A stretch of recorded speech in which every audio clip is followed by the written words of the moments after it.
Well, hey, this is a show I've hosted for years. I'm back on here for a minute. It's a Thursday at Ohio softball. We won our championship last week. Yooper told me to believe, and we end up winning. We end up what was it? The semifinals was a team that we faced before, and we beat them soundly. And then the championship game was a team that upset the first place team, which I'm not gonna, screw it. The Batitudes, who, if anybody who plays in Oak Park knows who the Batitudes are. I'm just gonna say that at that, and I'm just gonna leave it at that.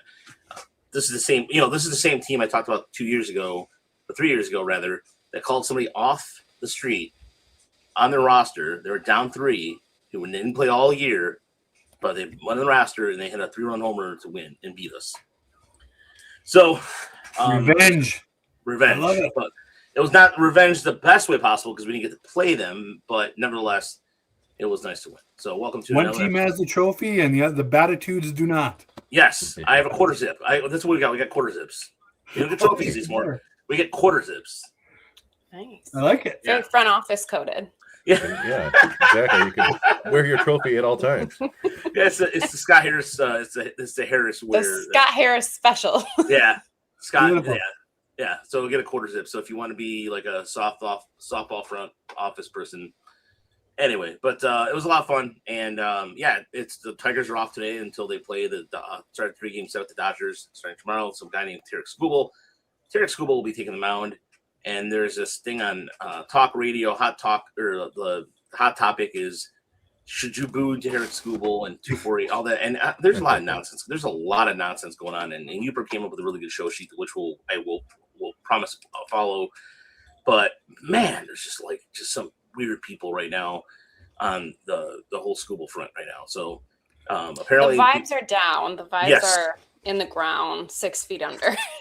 Yeah, and me sticking up and making a logical conclusion or conversation about Scott Harris means that I'm a Scott Harris person of trying to convince everybody. But look, when the Tigers are down, our numbers are down.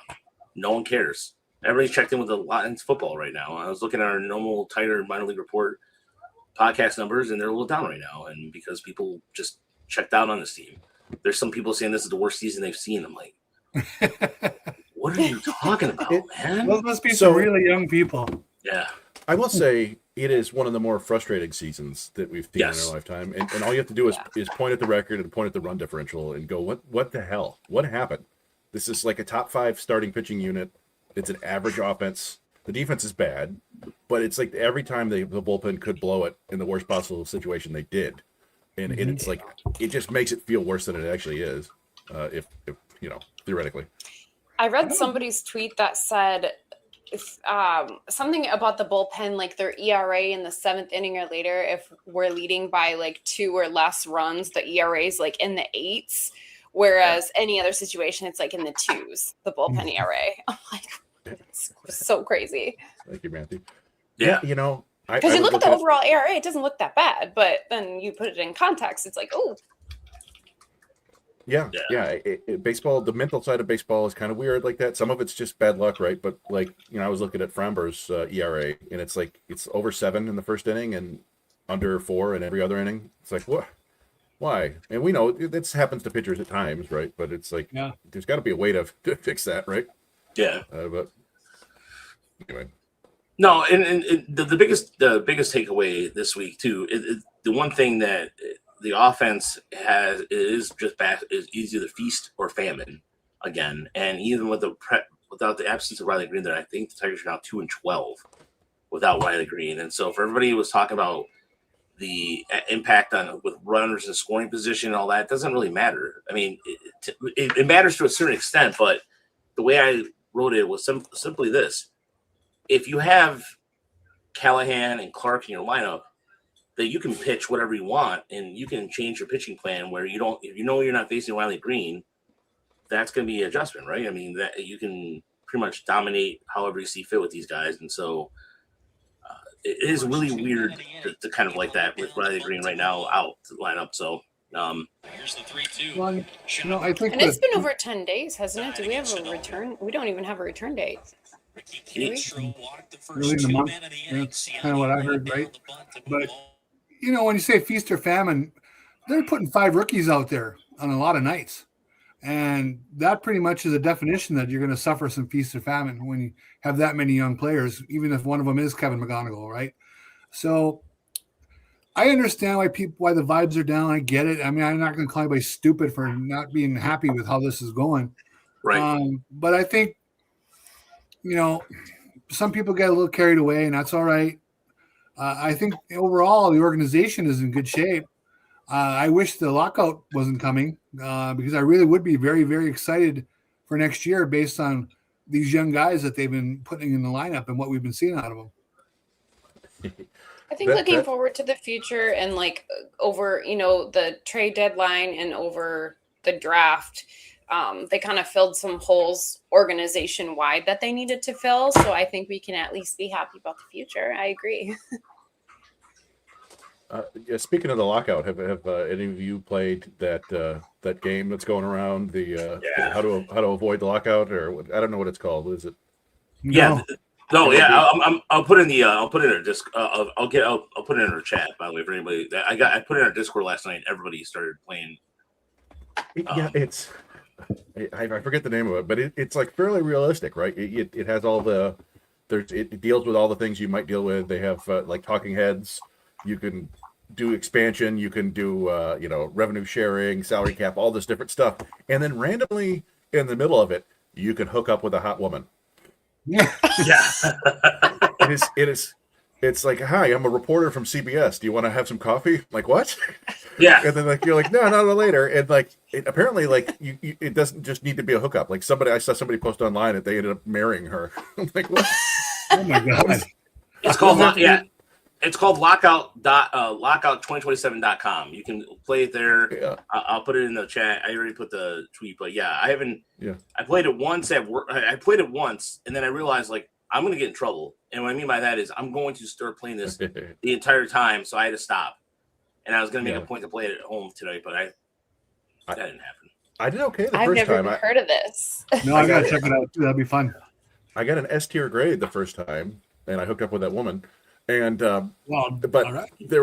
we lost like 20 games, but I served as the commissioner for 13 years and went to the Hall of Fame, so that was nice. And then I wanted to do it again to where I just completely blow it, just crazy demands and ruin the season, but I couldn't do it, so I ran out of time. But yeah, it's a fun little diversion from your. Yeah, it definitely is. Yeah, I did see something. I don't know if this is 100% true or not, but also nothing has ever happened until it happens for the first time, right? But what I understand is they've never lost a game in history of baseball to a lockout. They've only lost games to strikes. Yeah. Now, I don't know if that makes any difference at all for next spring, but at least we got that going for us. Yeah, because there was the strike in 81, the strike in 95. Yeah. There was strike 94. in the 70s, or Yeah. It was before spring training, though, right? Yeah, there was a lockout in the 70s too. Yeah. Well, Yeah. There was one of each. So Yeah, so- hopefully history tracks. That would be great. I'm not counting on that, but you never know. But as far as before we get to other baseball conversations, it has been a weird week with Dolly Parton passing away. Tim Curry passed away. And then for probably me and me only, today, Peter Cullen, the voice of Optimus Prime, Eeyore, he's been a lot of different things, but he passed away today too. So that sucks. Aww. So Peter Weller I love Eeyore. Yeah, Eeyore. Yeah. So everybody else, this is like a podcast for one moment right there. But yeah, just anyway. So it's just the Dolly Parton really the whole thing sucked, and yeah. So Well, very somber podcast today. like I said, we'll get on that. We'll be fine. No, we'll be fine. There's one person everybody could agree on, more or less. That the Dolly Parton was pretty cool. So rest in peace to her. Yeah, Tim Curry was a legend. Oh, absolutely. Tim Curry is a legend. Tim Curry. You ever seen Clue? Anybody? Ashley, no. You never see Clue? Really? I didn't see Clue. If you ask me if I've seen a movie, I probably haven't. No. Actually, no. That I know that for a fact because we've talked about this before. But yeah, as far as I'm trying to think, he was in Home Alone 2. Yep. Oh, I love Home Alone too. Okay. Yeah. So He was the front desk guy. Yeah, it was front desk guy. Okay. So that's who he is in that movie. But anywho, let's get into actual baseball conversation. As we're trying to it is a sombering week for everybody. Because the Tigers have been awful. The quiet offense a little bit. We'll talk about that. I think the biggest stretch we started talking about this 2-8 thing. As far as like what you expected from Tampa, I don't think anybody expected them to. Tampa's a very good team. Mm-hmm. Anybody have any expectations of the Tampa series at all? I'll start with you, Ashley. No, I didn't have any expectations at all.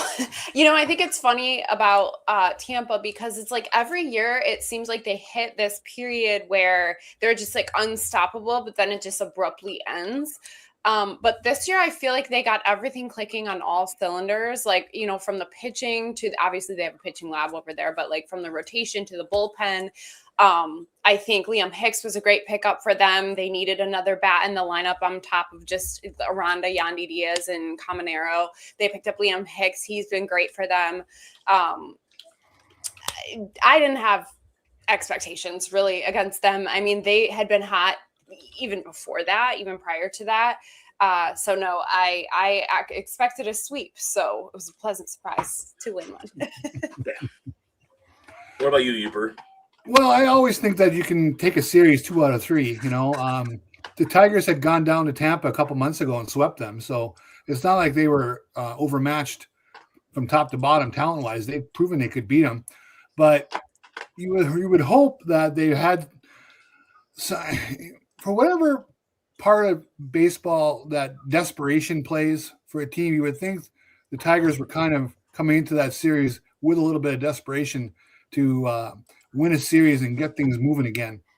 Didn't happen, really just not hitting a lot of home runs right now, no instant runs for them. And trying to score is just a real slog at the moment. They're actually hitting 176 over the last 7 days. So that might have something, 176 as a team. So that might have something to do with it. I don't know, Chris, did you have any expectations for the series against Tampa? No, I mean, what you was saying, they swept them. I think that was the first series after their awful May. They went to Tampa and swept them, and it helped that Riley Green always plays well in Tampa, and so not having him hurt. But yeah, I mean, they made Rasmussen and Freddie Peralta look like Cy Young winners. No, they're good pitchers, right? And Rasmussen was like doing prime Doug Fister impression, just nothing but the edges.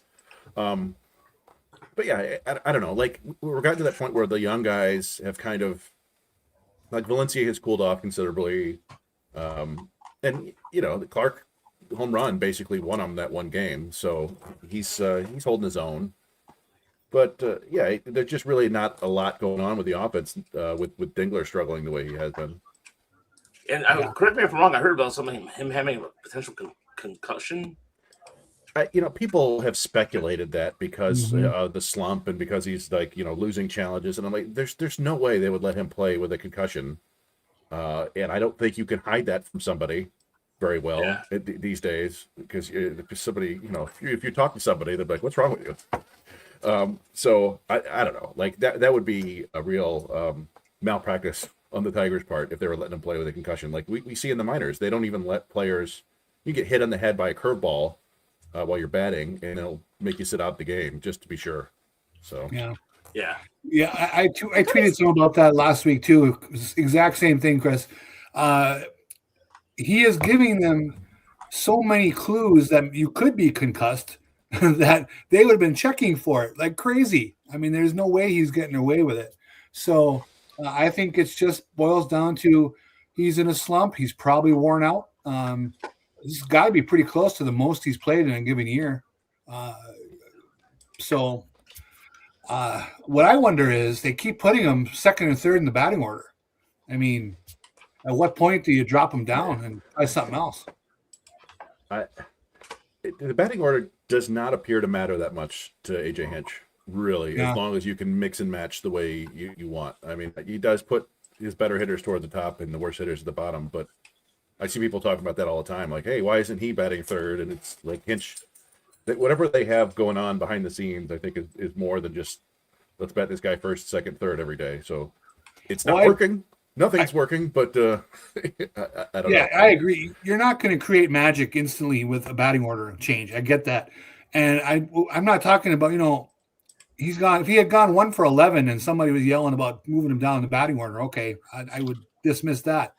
But, when we're talking about, what are we at, 6 for 65 right now, that might warrant something. Yeah.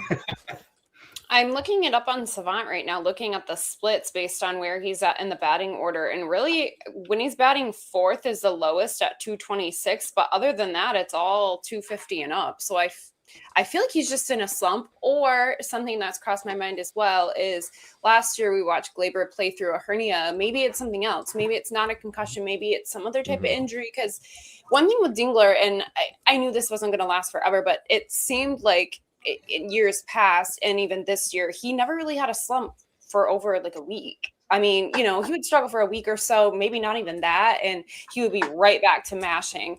And I feel like, I don't know, maybe it is an injury, maybe it's not, maybe it's just a slump, maybe it's mental. You never know what's going on behind the scenes.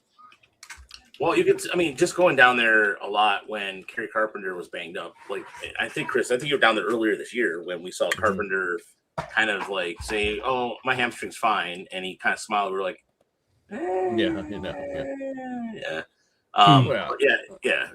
But no, go ahead. I'd say players are constantly hurt more than the public knows. I will say with Dingler, he's always been very aggressive since he got to the big leagues, and it was working for a long time. And it's guys who are aggressive like this are prone to slumps. More if you're going to chase and you're going to swing and miss a little bit, then you may go into a slump. So I don't know. And obviously any time you start failing a little bit, you start pressing. It's just human nature. And so I don't know how you pull out of it other than like the games don't matter anymore. So go out and have some fun, guy. Yeah, and the other thing too I wanted to bring up before we move on is the collective bargaining agreement conversation a little bit, and what the news about that today was. So as far as the MLB presented a new group of proposals to the Players Association today that would change how teams manage their active rosters, move players between majors and minors, and handle the Rule 5 draft. So under the new proposal, teams would set the 26-man roster each Monday. And then things would, like routine changes during the week, would be prepared for injuries, bereavement or paternity leave, trades, waiver claims. A club could not just simply opt out a tired and ineffective reliever on Wednesday and someone fresh arm for Toledo, in other words. So it's also reducing the in-limit option limit from 5 assignments to 4. So the active roster would be at 26, but teams could carry up to 14 pitchers instead of the current maximum of 13 rather. Injury list minimums would be 1 full week for position players and 2 full weeks for pitchers, while a 60-day IL would be replaced by 12-week list. Okay. So that would be an example for that. So if you look at the Tigers, I pull up an example from the article. Tigers called Wilber Diaz and later optioned back, opted Hanafi, selected Tanner Riley, Rainey, and Corey Jukes. Recalled and later designated True Cruz for assignment. So just kind of examples of that. But it would help a bullpen that's been struggling. But as far as also the offseason calendar, this is where a big change would be. After the option decision period following the World Series, free agents could negotiate. But could not sign with the team with new teams until Monday after winter meetings. The signing period was only running until December 21st. So they're trying to shrink the window, is my understanding of it. So a lot of people think they want that free agent free-for-all rush like happens in the NFL as soon as the signing period starts, and hopefully generate some excitement versus having the long, drawn-out process and the kind of quiet off seasons we've had. Some hot stoves have been a little bit quiet, right? Yeah. Personally, I'm always a little suspicious that the owners have some angle where this saves them a lot of money, and and I think it comes down to shortening that negotiating time for the players probably hurts them. But I would think personally, the first time if they implemented that, which I doubt will happen, but if they did, I would bet Scott Boras would test that theory really hard and hold these players out until February. Yeah, I don't know why baseball keeps doing these proposals that have all these different fringe issues talked about that don't really matter that much. Like, oh, look at this, look at that, look at that, and the players come right on and reject it because it's still dependent upon a salary cap. The players are like, no, what's the point of any of this? Because we're not going to do a cap. And they were talking about how it was coming through the MLB's propaganda arm. I'm like, all right, okay, so we're getting some fun language here. Most of those rule changes don't move the needle for me at all. I guess maybe the Rule 5 thing 1 year earlier, a big concession to players, right? Gets them a chance to get into pro ball earlier, but it's also feels like another way for them to disincentivize taking high school players because, if you're going to lose a high school player when he's 21 or 20, it just doesn't feel like worth the investment. So I don't know, like it still feels like a whole lot of nothing to me. Like neither side has really come through with a legitimate offer about revenue sharing and what to do about that. And I don't know if they will. My question to you, though, to everybody in here, too, why are they punishing players? Why is this all of a sudden this anti-high school? Is it? I'm not understanding this. Is it because these high school players don't work out and they feel like the owners are wasting money with this? I mean, I don't understand. What am I missing here with this? No. Yeah, they don't want to spend money on things that don't directly affect the major leagues. So if the longer it takes to develop a player, the less they like it. Because and these guys are less likely to work out, so they don't want to waste money. They would do away with the entire minor leagues if they could and just use college baseball as their minor leagues. They'd love that. Yeah. But and so this is one step closer to that. Which is to me unfortunate because I don't think college baseball has come a long way, but college baseball you still have the same issues with injuries, you still have the same thing. Whereas in minor league ball you get a chance to work on things. Case in point, look at a guy like Ben Malgeri, for example, where he was drafted, where he is at now. Same thing with Brett Callahan. Andrew Sears, same thing. Like a lot of these guys with the Tigers got better as they went in the minor leagues. So I don't understand. It just to me, it's asinine. It really is asinine because the amount of I know Chris, we've in Yooper as much as in Ashley too. I know I feel like I've said this to you guys before. A player is what he is. If he walks a lot, he walks a lot. That's who he is. That's how his general makeup is. But if a player improves his swing tactics, it makes him a better hitter. Maybe that helps his walk rate, whatever. That's how you do it in the minors. The college game's not going to do that. LSU's deep pockets, they're going to get you to go there, but then they're going to pitch you 130 pitches, whether you like it or not.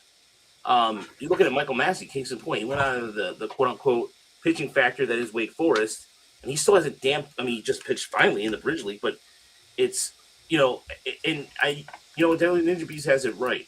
How many actual owners have winning as a priority? The answer is probably less than what you think. I mean, if they're profiting, why would winning be unless they're a fan, I suppose, right? Like if they're at the end of the day, it's a business. So if they're profiting, like that's the goal.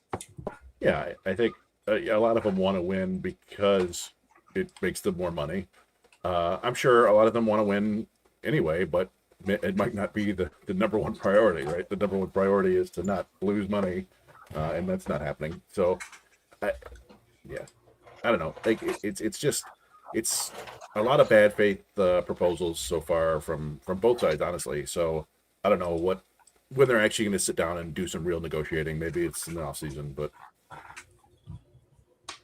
Well, to bounce off of what both Chris and Yooper said, Chris, I almost have to wonder as well if it's like something to do with an allocation of assets because they probably do have to put more into, high school guys.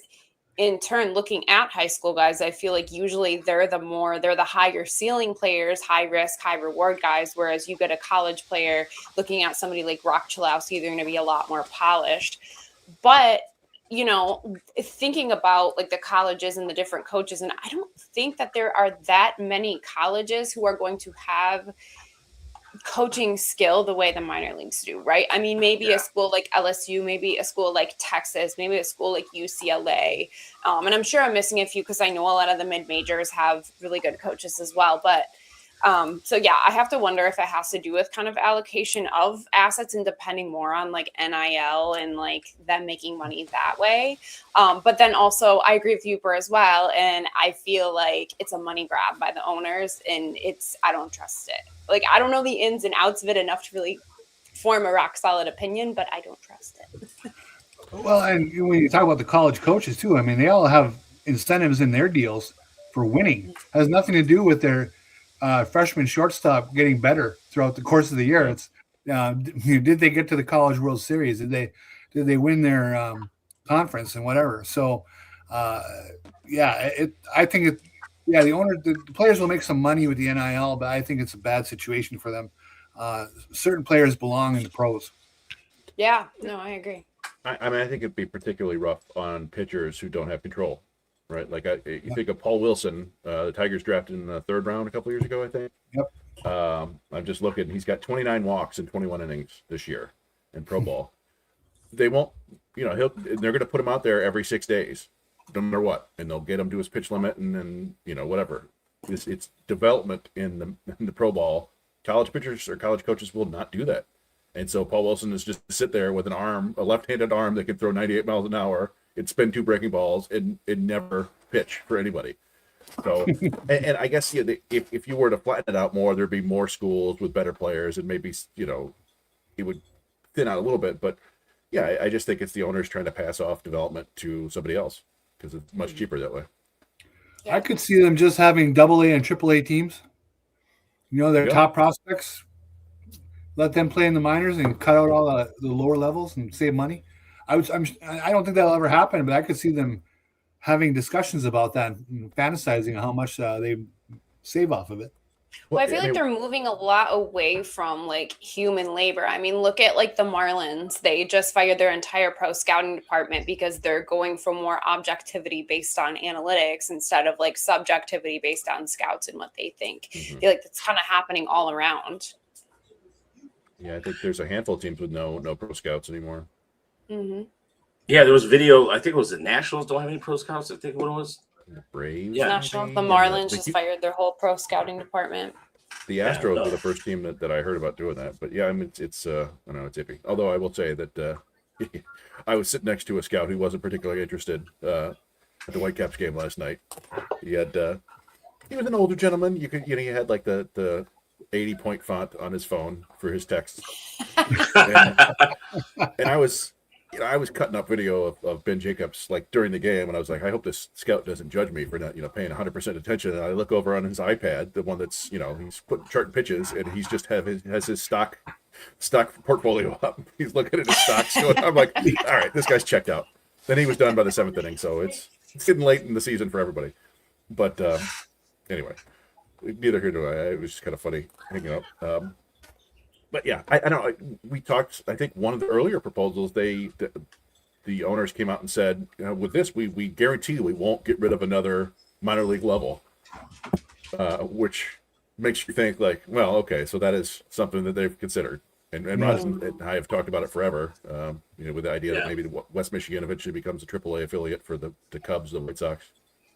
My theory still stands that for example, look at the Florida State League. They don't draw anybody. But the Tigers are still back. Like the reason I thought at first it would get rid of Lakeland, but then as Chris said, they're spending all this money down there to reinvest in the stadium and the facilities. So that would be kind of their home. And I thought about like maybe something where the Tigers had an indoor facility here, to keep everything located. But at the same time, you made a commitment to Lakeland to spend all this money. So Lakeland's still gonna stick around whether there's 5 fans or not in the stands. I mean, during August, forget about it. Like we know a season ticket holder who basically she's like by August they check out because the weather's so inconsistent. So, and I feel like Lakeland could be a place for like the international guys as well, because I know there's more money being allocated toward international as well, because unfortunately they don't have to really pay them as much. That's true. Yeah, and then not to mention, you actually bring up a good point too that. That's going to be a natural transition for them until they get to the harsh winters, or not winters, but the harsher springs and summers of being in the Midwest, and that transition for the Tigers, like we've seen it. I think it made. I don't know. It's almost particular to the Tigers. I'm guarantee you, it's not. Or every other team that seems to have adjustment for whatever reason. Some of the international guys seem like it take a minute to adjust to the Midwest. Here, yeah. Remember that movie Sugar? Yeah. Oh yeah. Yeah. Like learning how to order food. But yeah, it's nobody likes the Midwest League. You could grow up in Alaska and not like playing baseball in the Midwest League in April. It sucks. Yeah. But I don't know. Fans don't show up either. All right. Cold. Let me ask you guys this, and I'm changing things up here. First Tiger hit versus Tarik Skubal will be by who? Kevin McGonigal. Kevin. If you want me to go, if you want me to go off the wall, then I'll go Brett Callahan. I'm going to say, well, I don't. Will he play against the lefty? But I think the ice cold Dylan Dingler is going to rise from the ashes like a phoenix and smash him out tomorrow night. Nobody has seen more pitches from Skubal. I mean, maybe Jake Rogers, but yeah, it wouldn't shock me if Dingler gets a hit. It could be McKinstry. It could be, these things are fun. Maybe, it would be somebody like McKinstry, I think. Nobody gets. You go, Michael Brooks. Dingler goes yard. I'm with you, Michael. McKinstry breaks up a no hitter in like the sixth inning. I was about to say, what if Skubal throws a no hitter against Tigers? Oh, that one would hurt. A complete game with everybody hates him going 5 year. Yeah. I mean, people are already upset about him. He's gone over 100 several times, I think, with the Dodgers already. Why are we obsessed with that? Why do we give a flying what about it? I don't understand. Because he didn't go out for that seventh inning in the playoffs, and then they blew it and lost, and people hold that against Skubal for not going back out there. They're Verlander and Scherzer you'd had to pry the ball out of their hand, and which is not true. Yeah, in Boston, Scherzer took a hike. So I mean, yeah, although he did strike out, but he did. He struck out Xander Bogaerts. It was if we had ABS. But anyway, yeah, I know. In Verlander, I think he went 8 in one of those games. Maybe I think it was against the A's. One of the finals against the A's or the game 5s. He went complete game in the first one. I think the second one he went 8, and Valverde he had to come in and get it. But yeah, oh yeah, have every hitter butt against Skubal. Ooh, yeah, wins. Those deadly ninja bees. Everyone wants me to swear. I'm not trying to swear tonight. I'm not as mad as I was Sunday. I'm just gonna keep myself. I'm mellow. Damn shot. Are you surprised Torres is not on waivers? He may be. He might be. Nobody announces that unless you make it public. I would think somebody might grab him, although it's still, you have to have a specific need for a second baseman who can hit a little bit and be willing to pay like the whatever $3-4 million that's left on his salary. I don't know. I thought maybe they'd put Jansen and Torres on waivers, but we really don't know until somebody gets claimed. Yeah. Can't imagine anybody who's really going to take Finnegan or Jansen, to be honest. Yeah, people thought that the Mariners were going to go get Suarez again, but they didn't. Suarez and TJ Friedel were both on waivers, and nobody took them. I'm not surprised by that actually, a little bit, because I think Suarez is. I think he's done. I think. I mean, the strikeouts have been crazy. Yeah. For a while. Yeah. No. Yeah. You're right. And the strikeouts have not been the same. But the biggest thing I'm looking forward to the series tomorrow. I'll be down there tomorrow for the game. Is really how the Tigers respond against the Dodgers overall. Period. It's just a matter of get past Friday and getting to Saturday and Sunday. And if we get any updates on Riley Green and what have you, because it's been ultra quiet around there, and Green was on the bench this week, and I think he's trying to get back in there. So, but yeah, that's what I'm looking forward to. I'm just after Friday and the whole initial school thing, and then I'm gonna ignore Twitter tomorrow because I know the jackasses of the world gonna be out there, the huge guys in Grand Rapids, the whoever, you guys know what I'm talking about. Oh yeah. Have they clarified if Otani's pitching Sunday? I know there was a rumor out there that he was going to take the mound. So I think got it's Skubal Glass and now and Ohtani. Valdez. That's what I thought too. I'm sorry, I missed that. Oh, I think it's Glasnow and Valdez on Sunday. Yeah, I just saw one report that it might be Ohtani, and I didn't see any confirmation there. So, but that would be something else though to face Ohtani and Skubal in one series. Yeah, I mean, it's well, you get Snell and Glasnow too. I mean, it's not a whole lot of fun for any of those pitchers, or with any of those pitchers. I'm just anticipating watching them against that Snell curveball. Yeah, you just got to try not to swing.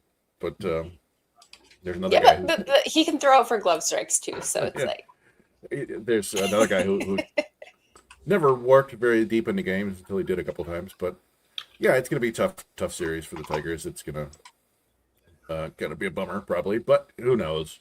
It's baseball. Maybe the Dodgers are getting late and they're tired and they've been gambling. So Brandon said that, or I'm sorry, Brandon said that he's going to pitch 1 inning. They said, so at least the Tigers, as far as like the Tigers will have to see that Sasaki's on there with a blister on his finger, was in the IL. Yep. So they don't. I mean, thankfully, don't have to face him. But it looks like they're going to be calling up. I believe. Let's see. It's Seth Halverson. Well, so he'll be pitching. So yeah, it's a bummer that River Ryan isn't healthy and available to pitch. That would be fun to have him go against his former team. But at this point, we haven't heard a thing about him. They thought maybe he could come back at the end of August, but if we haven't heard anything at this point, I don't know if we're going to see him at all this year. Yeah. By the way, the bullpen and for the Dodgers have worked. In the 2 games against the Braves, pitched just over 8 innings. So they might have to, if they go with the bullpen, the Tigers might actually be able to maybe win a series with this. Who knows? But no, River Ryan, that's the thing that's kind of frustrating a little bit because we get the most common 2 questions is when's Max? We'll talk about Max Anderson in a second. When's Max Anderson coming up, and when's River Ryan going to make his debut? And it's been not a damn thing. It's hard to envision, especially if they keep losing, why you would run him out there in September. Why, his arm, he's going to have to get his arm back in shape. Yeah, I mean, the only way is put him in Arizona. Yeah, it's possible. Yeah, if they just bring him back as a reliever, maybe you can get him 4 1-inning stints in Toledo or something like that. But I don't know. I think they're probably just gonna wait till next year, which is a bummer. Yeah, the September call-ups. That's an open question. Yep, it's coming up on Tuesday. And it's three, right? Just 2 now. So they go from 26 to 28. It'll be somebody exciting like Brendan Hanafy. Yeah, it'll absolutely be Hanafy or Brisky, depending on who is available. And then, go ahead and bring up Chase Young. Sure. So, I think it may be Max Anderson. It's just tough to find a place for him to play. In that regard, maybe even John Peck gets the call because they're all going to get added to the 40-man, but he can at least play shortstop and third base and set second base. But I don't know. You mean not Peyton Graham, the shortstop of the future, as predicted by Lynn Henning? No, not Peyton Graham. We did have a nice 10-pitch walk today. But, I don't know. It'll be interesting to see who they call up. Briseño isn't hitting a ton in Toledo. We talked about it on Monday, but he's still seeing a ton of pitches, 5 pitches in at bat and working walks. And he keeps hitting the ball too hard to get doubles. He had a 340-foot single today. So. So Paul wants to know if Anderson can play in the minors next year if there's a lockout. If he's added on the 40-man roster, then he can't play. Yeah. And he has to be added to the 40-man, or they will lose him in the Rule 5 for sure. Yeah. So in other words, he won't be playing in the minors next year. The Tiger, he's really forcing the Tigers' hand. And so Baseball America released an article today about him having the best bat in AAA. And as long as power goes, he's been walking better. But I went to the Toledo game on Saturday with one of our Discord listeners, and he was the best player by bar none. The Tigers right now, Toledo's been trying to clip Toledo right now. It's been kind of like I'm watching Toledo yesterday. I'm watching Toledo and Lakeland, and so Lakeland's right here and Toledo's right here. And I think you went fishing yesterday, right? What was that, or the day before? I can't remember. 2 days ago. 2 days ago, and it was the same. It was So 2 days ago, I'm sitting there like this, and now one time that I go, oh okay, all right. Take my notes. There's nothing going on in Toledo. I'm sorry. Has Peyton Graham been named the next year's home run derby yet? Oh man. Yeah, anyway, but as far as like, I should mention too, we should reinforce this, by the way. For a lot, we get a lot of questions, but if you like to throw us a few shackles, you can also tip us too as well for some of the questions we get. So that goes back into the website. As far as like Anderson's feeling goes, he's fine at third. He's fine at second. He's better at second than he is at third. Third, he's okay at third. I would describe him as he's kind of a Glaber level defender at second base. Functional. Yeah. How would you compare him to Howie Lee? Well, it's interesting because Lee is grading out really poorly on defense. But I think Lee has better physical tools. I think he's faster and yeah. So, but I don't know. Anderson has at times he'll make a nice play and he'll show some decent range and get the ball. And other times it's just like just boots a routine play. He's not going to provide value with his defense. I'll say that. Like it's going to be somewhere between passable and below average. So they've been out of necessity, they've called up plenty of rookies this year. And they haven't brought him up. And even though he's been hitting, it has to boil down to just the defense, right? I mean, what else could it be? If Howie Lee didn't exist, I think Anderson would be up. They're just kind of superfluous. They both play second and third, and they're both right-handed bats. And Lee, like I said, Lee has better overall tools and better command of the strike zone. Anderson is just super. Yeah, Anderson is super aggressive. He makes a ton of contact and barely strikes out, but he swings at basically everything, and he gets himself out a lot. And he will get himself out a lot against big league pitching.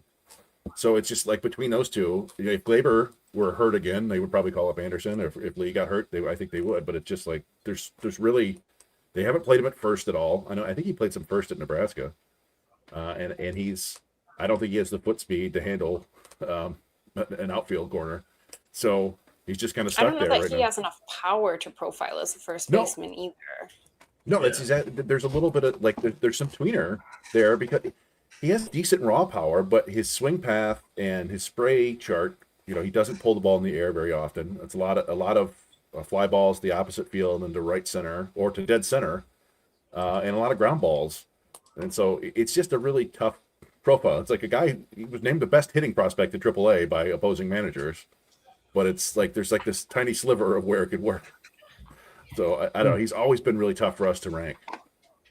Yeah, and a lot of times we get a lot of grief for it, and at the same time, it is what it is. I mean, it's just look, and a lot of times, even with like what is Chris says famously, based off what how the team treats him is what they think of him.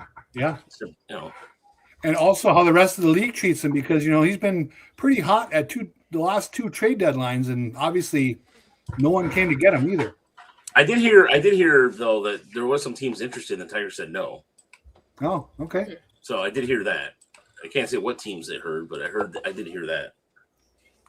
Let's see. I am looking at my scouting report on him that I did while I was in scout school because I got to see him in the fall league last year. I had him his OFP as a 45.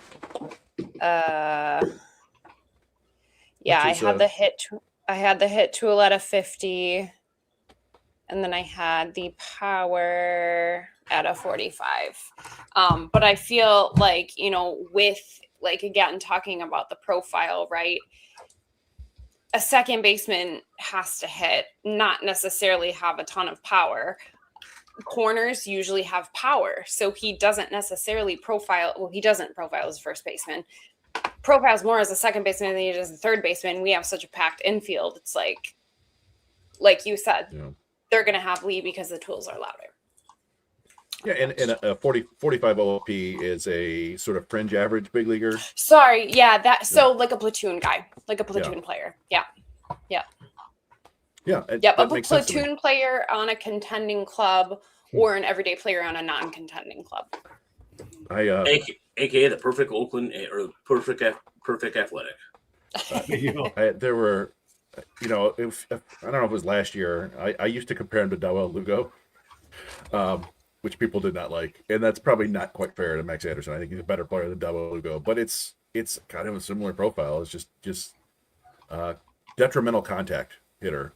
I call them guys who swing and make contact too easily and are not doing enough damage because they just put the bat on the ball. But I don't know. It's tough to. I feel like we're killing him here. But he's a very good baseball player. It's just it's hard to take that final step to being a good big leaguer. I mean, he really only has one carrying tool, and that's the hit tool. And if that's the case, you have to absolutely mash to have an everyday role. I mean, yeah, that's if he were a shortstop or a center fielder, he would have been up. Oh, he'd be up. He would have been up like 6 months ago. He'd have been up last year. Yeah. Yeah, but it's just a combination tool. So it's a tough profile, but it doesn't mean that he can't come up and help, right? Like there's a way to find him, fit the role for your team. He does mash lefties pretty well. So, yeah, and I'm sure they want to see him at the big leagues at some point. Yeah. Oh, I'm sure they will. Yeah. So why did the Tigers draft him at 45? Because he was there and he was a good hitter. And Jim, I don't think this is before the Hyu Lee happened. No, you're right, because they traded for Hyu Lee at the deadline in 23. I think so. And I feel like also they're at the mercy of what's available in that draft, right? They're at the mercy of what their model says all these players are based on what scouts said all these players are. So they're at the mercy of what's available. They're going to pick who they think is best available. And I feel like if you look at the draft and you can go back to any year, right? And I think I went back to, I want to say like 2020 or something like that. And I looked back at like the roles of all these guys. There were like a few all-stars. There were like maybe 5 to 10 everyday players, and the rest of them not even in baseball anymore. So, that's how like volatile the draft is as well. So next year, Hyu Lee, obviously comes back. Torres likely gone. Mm-hmm. He should have a shot at some kind of job. I mean, I think that's what people are clamoring for him. I'm just kind of wondering, what does the future hold? Because obviously they've held him back this long. So what's going to happen next for him? I mean, does he have a chance at the roster next year? Yeah, I've seen some people talk about like a platoon with Colt Keith, which is theoretically possible, I guess. Played second and third. Not ideal for either of them, but they would be playing to their strengths. And Deadly Ninja Beast did point it out that Anderson took about a $500,000 haircut from his slot value that allowed the Tigers to pay more money to get McGonigal and Paul Wilson and Carson Rucker and Andrew Dunford and Brady Serkonik and these guys that never really worked out. But so he was, even though he's taken 45th, they gave him the equivalent of like the 60th pick money, which is not, it's not a huge difference, but if you want to, line him up by talent, he was not quite as talented as the 45th player. And getting this far, I think, is still pretty good. They really kind of crushed that draft. Even, I was just talking about the guys they missed on, but when you've got Clark and McGonigal at the top. Mm-hmm. We just saw Andrew Sears. Callahan was in that draft. Peck was in that draft. Anderson was in that draft. Jim Jarvis was in that draft. We may see like Hayden Minton was in that draft, and he's done some things lately that make us think that he might be a relief option. And then there's Paul Wilson and Carson Rucker, who are still in the low minors, and who knows. But, yeah, they did a really good job in that one. Uh-oh. Bo Brisky just gave up a 2-run bomb. Oh, boy. Mm. No, it's and look, and Bo Brisky, by the way, I saw him pitch the opening game, the opening 2 innings, and his command on his changeup still lacking. So I don't know if he's going to be called up come September. We'll see though. It was a 96-mile-an-hour fastball right down the middle. Yeah, boy. Yeah, boy. On a tee. I was watching last night on the way home from West Michigan, and it was Emmanuel DeJesus pitching to Walker Jenkins, and Jenkins hit a home run off of him. And I was like, well, all right. It's a called him up pitcher today. against a – yeah, I know. That's what the announcers were like. What else does he have to do? Because he's got like 8 home runs in his last 15 games. It's like, all right, okay. Is he pulling is he pulling like a Royce Lewis type of run? Like I mean, yeah, I mean, theoretically, I guess, it turns out it's not that hard to hit a home run off Emmanuel DeJesus, although he is a lefty, so I give him some credit there. But yeah, I think he's actually even younger than Max Clark. And Max Clark was very young for that draft. He doesn't turn 22 until December. And yeah. I think Jenkins doesn't turn 22 until like next March. So heck of a top 5 there. Yeah. So Daily Ninja Beast said the whole lineup's going to be homegrown soon. Like I said, the last time that's happened, the closest the Tigers have had 7 or 8 players homegrown was 1982. Something like to that effect. Like I looked it up earlier. And so if Torres is released or put on waivers and Max Anderson's called up, then you have a really good chance of like an all starting 9. McKinstry's always going to get some playing time, but I think Scott Harris is going to come out of the front office to go make this so. Well, we've talked about this before. I think that AJ Hinch is kind of supernaturally aware of stuff like that.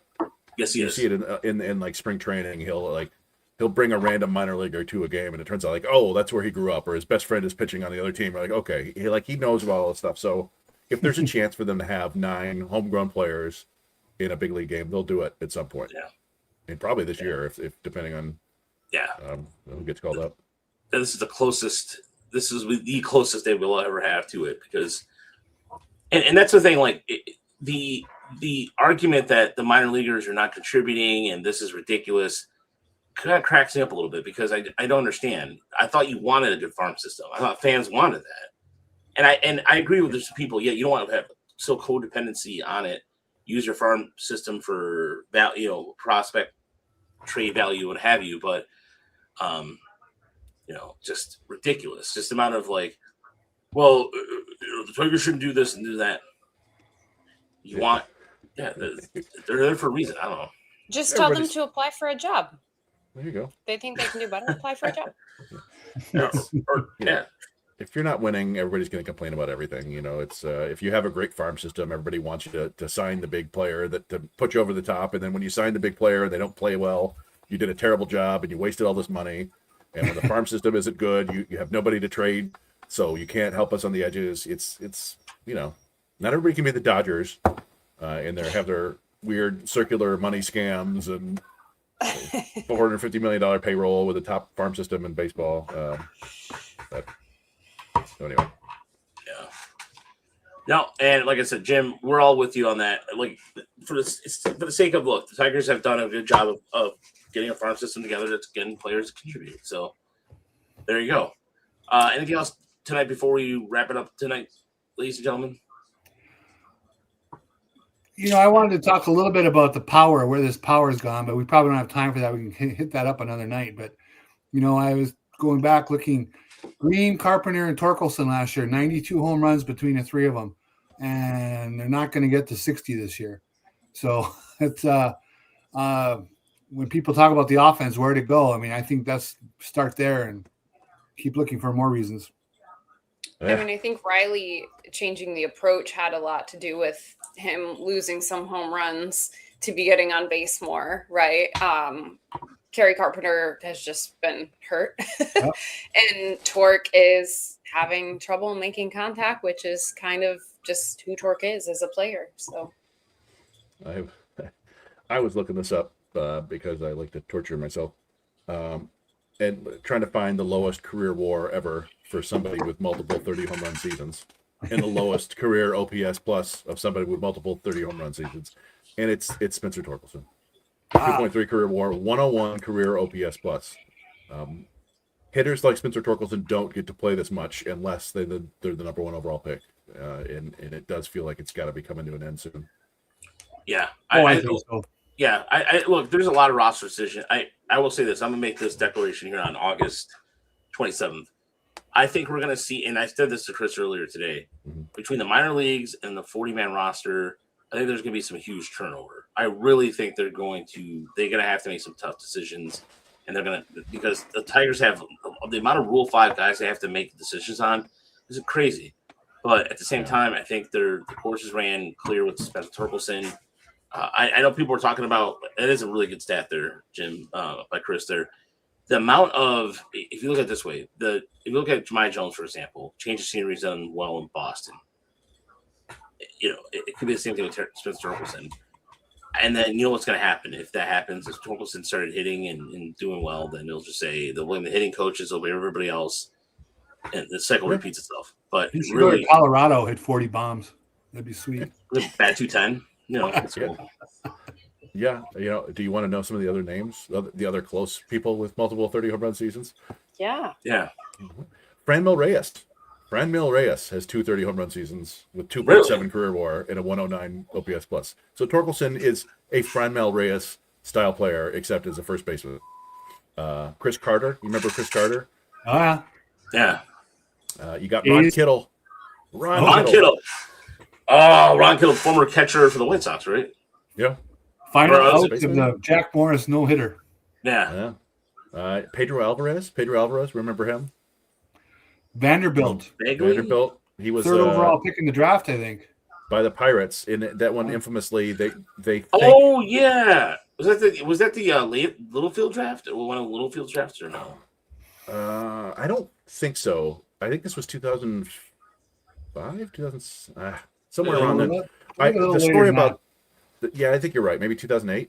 The story about that one is that that Scott Boras, they held out to the very last second, possibly after the deadline, so he could get more than whomever else was going to get the highest deal. I want to say it was the same year that Hosmer was drafted. I don't know, but who was this again? Pedro Alvarez. Pedro Alvarez. He played at Vanderbilt, and it was I don't know if he was the Golden Spikes winner, but he was a great college player, and he was hell of a hitter in college. Yeah, and that sounds familiar, doesn't it? Wow. It was trash, man. Oof. And yet, he's 107 OPS plus at 4.9 WAR, much better than Spencer Torkelson. No. Wait, hold on. Was this 2000? Oh, so this is 2008. Okay, so see, I'm trying to think of when the Pirates. Who was the GM for the Pirates then? I'll look that up right now. It could have been Littlefield in 2008. That may have been. So yeah, he was the second overall pick that year. Okay. I thought that was Neil Huntington. Neil Huntington, yeah. Who replaced Dave Littlefield? And that's a tough year. That was the year that Tampa had the top overall pick, and they passed on Buster Posey for Tim Beckham. Yep. Well, probably cost themselves a World Series in there. Mr. Kloss, I want to believe that. I really want to believe that. I do. For example, I got my Ron Kittle reference. I thought I was thinking of Ron Karkovice too. Remember him? Ron Karkovice. Karkovice, yes. I used to get those guys. Ron Kittle was a very slow outfielder. He has a real duff face. A real duff face on his baseball reference picture. I don't know how to describe it. Bulbous nose. That's the word. He's from Gary, Indiana. We have no power. Yeah. Anyway. Right. No, we all wanted Spencer Torkelson to work out when he's hitting the ball well and he's hot. He seems like he can carry the whole team, but it's just so infrequent. And at a certain point, you have to you could just get this level of production for less than $5 or $6 million that you're gonna have to pay him next year because he's ARB 2 or whatever. So anyway, they gave him plenty of rope. Nobody can say that they pulled the trigger too quick, right? Yeah. They gave him plenty of time, and I've always said I'd be the last one off Torkelson Island while I'm waiting for the boat. I think right now people. What's happening right now, Yooper? People are driving by in the boat, laughing at you on the island. Yes. Yeah. Sorry. Like, I'm sorry. Said? Oh, okay. Yeah, So Doug said Torque will be gone next year. Oh, gone. Oh, he forgot the word. Yeah, it's fine. Okay. Yeah, I think we all agree there. We'll see what happens. But okay. Yeah. So, all right. Well, folks, thanks so much for watching. Thanks so much for listening to Motor City Metrics. By the way, we're back on iTunes or Apple Podcasts. So all the confusion about that is over, as we're a proud member of the Just Baseball Network. And we'll be recapping the series on Monday for Tiger. Where I'll be down there tomorrow, as I'm doing an 18-hour, like a 16-hour day tomorrow. I gotta go down. I have a work retreat at the Fox Theater. And I'm going right across the street afterwards, so I'll be gone all day. No problem. No problem, Mr. Kloss. No, yeah, thanks for watching. Yeah, thanks for watching, and thanks so much, and stay classy, everybody. And we'll talk to you Monday. Have a good weekend, everybody. Yeah. I wish Torque was CJ Cron. And you've said that for a decade plus.